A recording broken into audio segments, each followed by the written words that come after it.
En 2011, Enora Malagré devient chroniqueuse dans Touche pas à mon poste. Rapidement, elle se fait remarquer des téléspectateurs grâce à ses avis bien tranchés et son franc-parler. Bien que très attachée à l'émission, l'ancienne chroniqueuse n'hésite pas à juger ses passages dans le programme. « Moi, je ne suis pas médecin, je ne suis pas une grande écrivaine. Tu fais de la téloche, tu fais l'andouille avec tes copains tous les soirs à la télé, et tu deviens une vedette. Donc moi, j'avais un problème de légitimité quand même », a-t-elle ainsi expliqué dans le podcast Miroir d'Amélie Marceau.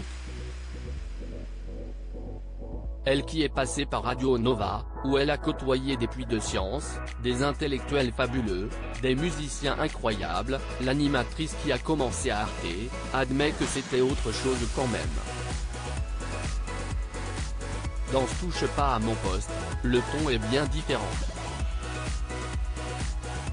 Là je fais l'andouille, et si est-ce pour ça qu'on me reconnaît, a-t-elle expliqué.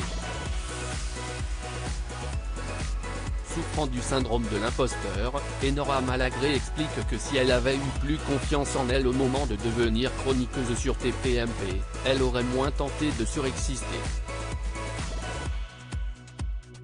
Pour autant, la jeune femme avoue ne rien regretter de son passage sur C8. Mais elle se rappelle avoir rapidement pris goût à la célébrité et avoir perdu pied.